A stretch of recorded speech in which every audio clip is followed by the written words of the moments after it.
The cracks began to show when Diana was removed from her bustling flat in Fulham, which she shared with 3 young friends, to a suite of rooms at Buckingham Palace. It must have stirred up memories of the painful move from Park House to Althorpe. Only this time she was among strangers and it wasn't so easy to seek out the kitchen staff for company. The contrast could not have been more extreme, and while everyone within the palace was kind to her, and went out of their way to be helpful, they were no substitute for her teenage girlfriends.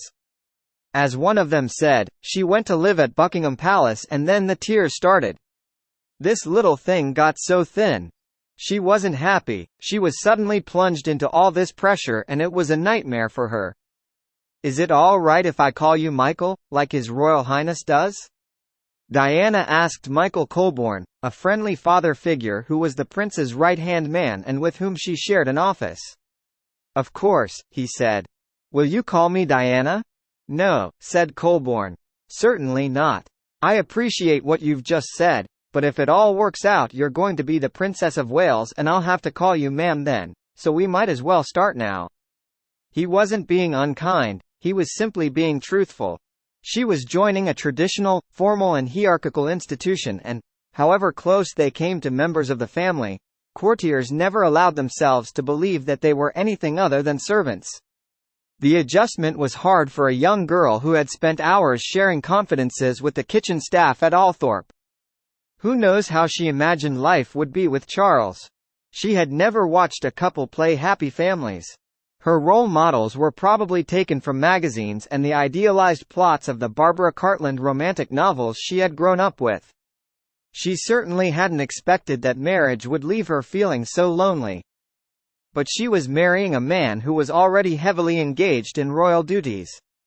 Almost every day took him to a different part of the country. Immediately after her arrival at Buckingham Palace, Charles had left for a 5-week foreign tour, organized long before their engagement. His diary was set 6 months in advance and there was no room for maneuver. Any cancellation, he knew, meant letting people down and he was too conscientious to even contemplate it. Whatever he might have wanted privately, duty and discipline were second nature to him. He had been brought up to respect both, whereas Diana had never had occasion for either. She was charm personified and had excellent manners. She would have written and sealed a thank you letter to a dinner party host that same evening before their heads had touched the pillow, but she had never stuck with something that she found hard going. Charles was 32 years old and he longed for a happy and companionable family life with children that so many of his friends had. But his lifestyle was well established. He worked hard and he played hard, hunting and shooting in the winter, polo and fishing in the summer. He had a close, if curious, family who traditionally spent high days and holidays together. And when he wasn't working or with family, he had a wide circle of friends whose company he enjoyed. He imagined that Diana would fit into his world without his having to change. He assumed that she would like his friends as much as he did, enjoy his country pursuits, share his passion for gardening, opera and old churches and be happy to settle down companionably with a good book and some classical music. He imagined that because she was so young she would easily adapt and fit into everything that royal life demanded. But she didn't.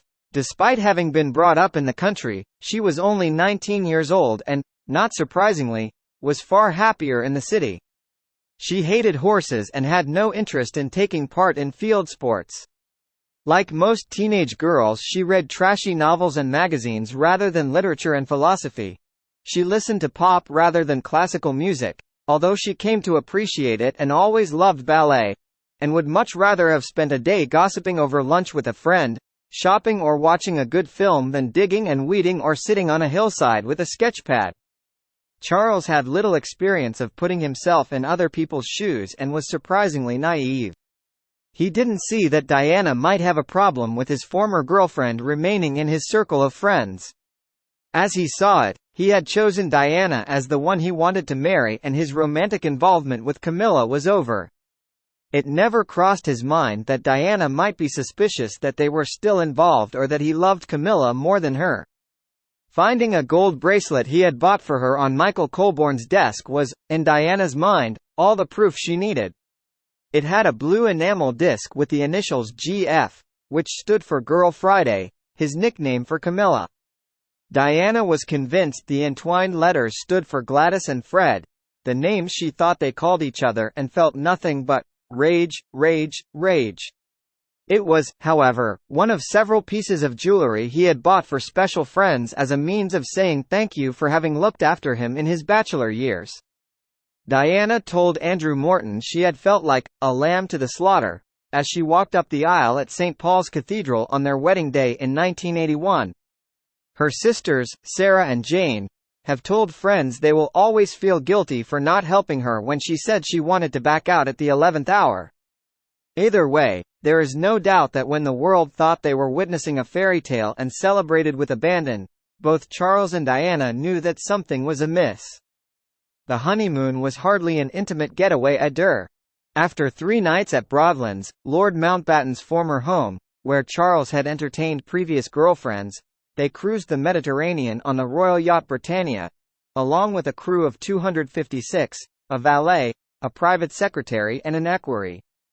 During the day Charles would sit blissfully immersed in a Laurens van der Post book, while Diana, according to him, dashed about chatting up the crew and the cooks in the galley.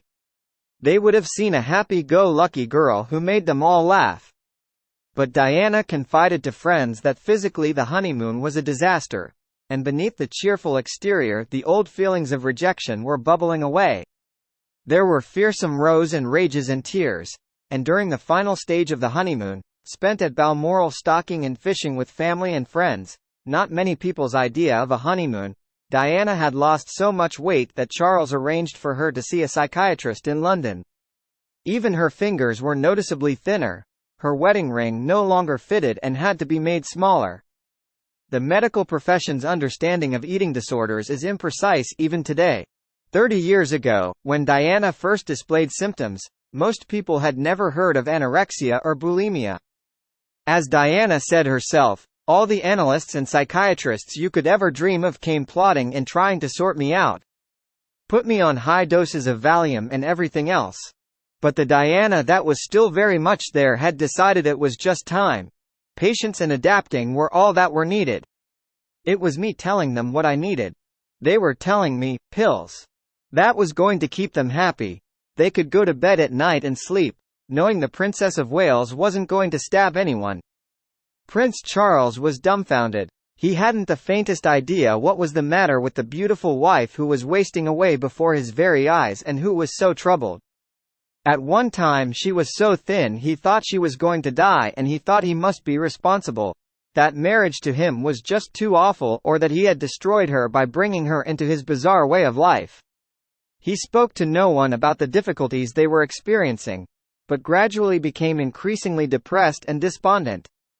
The condition often affects fertility, but clearly not in Diana's case, and she discovered she was pregnant on the second day of their tour of Wales, in October. On the rain-sodden streets she was a star, a complete natural, her smile and her warmth brightening up the dull day, and the people who had waited hours for a glimpse loved her. But back in the car or the train she collapsed in tears, saying she couldn't face another crowd. It was ever thus. The public face was so very different from the one that Charles had to support and cajole and encourage in private. She needed constant reassurance, constant attention, constant love. But the mood swings were violent and unnerving.